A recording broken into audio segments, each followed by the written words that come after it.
आप सभी का स्वागत है आपके अपने YouTube चैनल होम साइंस में, जहाँ पे आज आप सभी देखने वाले हैं MA third semester home science की क्लास। ओके, तो थर्ड सेमेस्टर होम साइंस की क्लास है और आपका आज पेपर फर्स्ट है रिसर्च मेथोडोलॉजी। ओके, इससे पहले मैंने जो कल आपने वीडियो देखा था उसमें मैंने बताया था ना, कल हम बात करेंगे चरों के प्रकार के बारे में, चर के बारे में बताया था ना कुछ चर।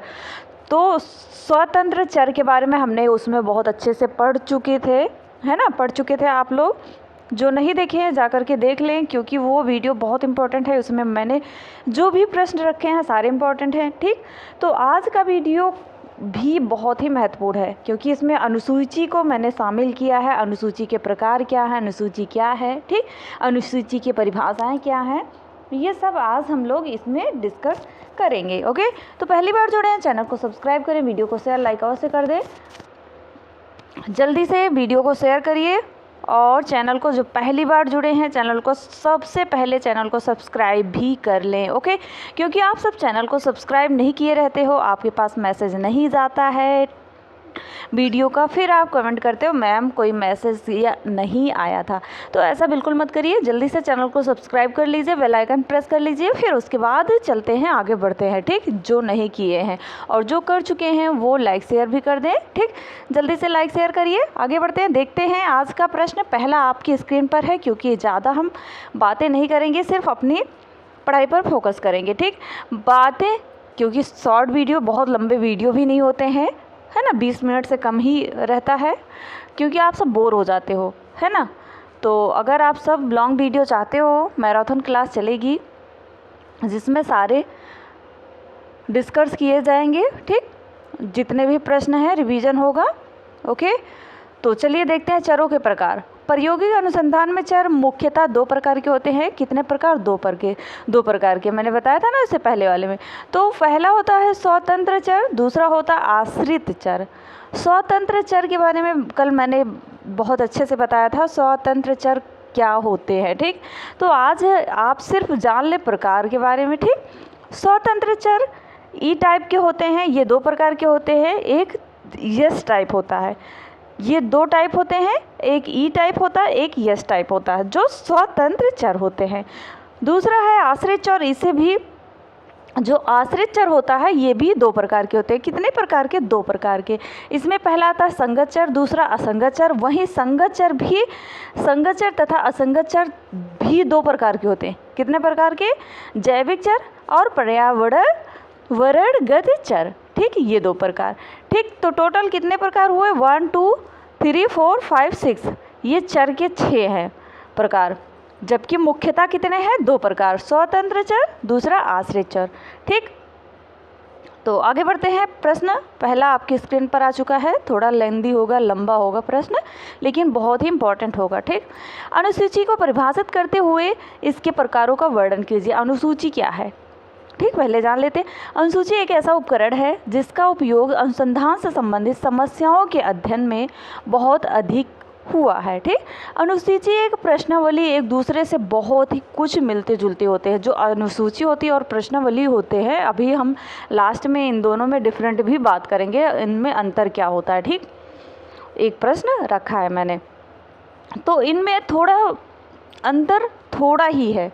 जो अनुसूची होती हैं और प्रश्नावली होते हैं, इनमें ज़्यादा अंतर नहीं पाया जाता, थोड़ा ही अंतर पाया जाता है। ठीक, इसी प्रकार से साक्षात्कार अनुसूची भी अनुसूची का ही एक रूप है, जिसका साक्षात्कार के बारे में मौन बहुत अच्छे से मैंने बताया हुआ है। जो नहीं देखे वीडियो जाकर के देख लें। ठीक, उपयोग साक्षात्कार विधि में बहुतायता से होता है। सर्वेक्षण अनुसंधान में भी क्या होता है? आंकड़ों के संकलन में अनुसूची बहुत उपयोगी होती है। ठीक, सामाजिक विज्ञानों एवं विशेष रूप से समाज विज्ञान और समाजशास्त्र के अध्ययनों में अनुसूची आंकड़ों अथवा तथ्यों के संग्रह के लिए बहुत अधिक लोकप्रिय है। और अनुसूची वास्तव में प्रश्नों की वह सूची होती है जिसकी मदद से अनुसंधान समस्या से संबंधित तथ्यों का संकलन किया जाता है। ठीक, और यह अनुसूचियाँ भिन्न भिन्न अनुसंधानों समस्या अध्ययन के लिए अलग अलग होती हैं। आइए गुडे एवं हार्ट के अनुसार जानते हैं इनकी परिभाषा। अनुसूची की परिभाषा क्या है?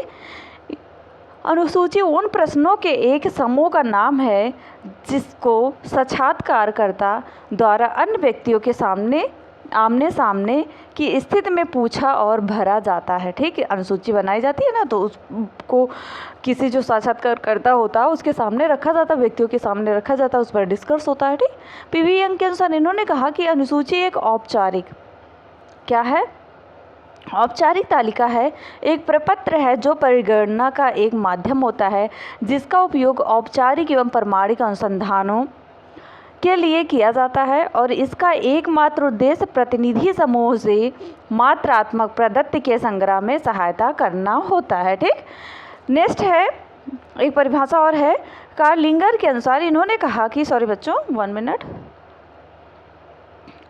इन्होंने कहा कि अनुसूची द्वारा प्राप्त सूचना में ऐसी तथ्यात्मक सूचनाएं सम्मिलित रहती हैं जिनका संबंध मतों या आवृत्तियों से रहता है। ठीक, तथा जिसमें व्यवहार, विचार व आवृत्तियों के कारणों का भी समावेश हो रहता है। ठीक, अनुसूची के प्रकार याद कर लेना। ठीक, ये बहुत इंपॉर्टेंट है, आई होप आपके पेपर में आएंगे ही। भिन्न भिन्न विद्वानों के अपने अपने ढंग से अनुसूची के प्रकार बताए हैं। कुछ प्रमुख प्रकार हैं। पहला है निरीक्षण अनुसूची, जिसे हम कहते हैं ऑब्जर्वेशन शेड्यूल। ठीक, निरीक्षण अनुसूची वह अनुसूची है जिसका उपयोग निरीक्षण पद्धति के साथ किया जाता है। ठीक, यह वह अनुसूची होती है जिसमें क्या होता है, निरीक्षणकर्ता जो होता है उसका अध्ययन समस्या से संबंधित निरीक्षणों के लिए पश्चात स्वयं भरता है। ठीक, जो समस्या से संबंधित निरीक्षण होते हैं उसके पश्चात वो स्वयं ही भरता है। वह इसे किसी से भरवाता नहीं है और ना ही किसी से पूछ कर भरता है। जबकि निरीक्षण अनुसूची में निरीक्षणों के आधार पर जो तथ्य अध्ययनकर्ता नोट करना चाहता है वह इसी निरीक्षण सूची में नोट कर लेता है और निरीक्षण विधि द्वारा अध्ययन करते समय इस प्रकार की निरीक्षण अनुसूचियां प्रयोग में लाई जाती हैं। ठीक, अनुसंधान समस्या से संबंधित निरीक्षणों में अनुसंधानकर्ता जो कुछ देखता है, अनुभव करता है या जिस तथ्य को जरूरी समझता है उनको इस निरीक्षण सूची में भर लेता है। निरीक्षण सूची में वास्तव में अनेक प्रकार का निरीक्षण सारणी होती है और निरीक्षण सूचियों के उपयोग के कारण सूचना अथवा तथ्यों के छूटने की संभावना कम होती है। इसके अलावा निरीक्षण सूचियों के द्वारा अध्ययन अधिक व्यवस्थित ढंग से होता है। जिसका क्या होता है, निरीक्षण सूची होने से अनुसंधानकर्ता को क्या क्या निरीक्षण करना है या हर समय ध्यान में नहीं रखना पड़ता है। बच्चों, निरीक्षण सूची जो बनाई जाती है इसमें क्या होता है कि जो निरीक्षणकर्ता होता है वो एक सूची तैयार करेगा। ठीक, इसमें सूची में वो सभी डिस्कस रखता है कि आज हमको क्या करना है, किस तरह पे किस टॉपिक पर हमें सर्च करना है, क्या हमारे लिए इम्पोर्टेंट है, छोटी छोटी बातों को वो सूची में आकलित करके रखता है। ठीक, यही निरीक्षण सूची होती है। ठीक, साक्षात्कार सूची क्या है, जिसे इंटरव्यू शेड्यूल बोलते हैं। इसका मतलब हम ऐसे ही बता देते हैं। इसमें क्या होता है कि इस अनुसूची में जो उपयोग करता होता है साक्षात्कार विधि से जो तथ्य होते हैं उनका संकलन किया जाता है और अक्सर जो होता है ये अनुसूचियों में कि जो उपयोग में लाई जाती हैं उन्हीं विधियों का उपयोग किया जाता है और इनको रखा जाता है, स्मरण करके रखा जाता है इस अनुसूची के अंतर्गत। और ये इसके प्रमुख दोष भी होते हैं, आइए दोष जान लेते हैं। साक्षात्कार अनुसूची का उपयोग सीमित होता है। साक्षात्कार अनुसूची के उपयोग से समय एवं धन अधिक व्यय होता है। ठीक, साक्षात्कार अनुसूची को साक्षात्कारता जो होता है स्वयं भरता है, अतः स्वयं अधिक व्यय होता है और अच्छी साक्षात्कार अनुसूची का निर्माण करना बहुत ही कठिन होता है क्योंकि इंटरव्यू लेना बहुत ही हल्के में नहीं लिया जाता। साक्षात्कार में केवल साक्षात्कार अनुसूची के प्रश्नों के ही संबंध में सूचना एकत्रित करता है और वह सूचनादाता से कोई विचार विमर्श नहीं करता है। इसीलिए कई बार क्या होता है, कुछ आवश्यक सूचनाएं अथवा तथ्य एकत्र नहीं हो पाते।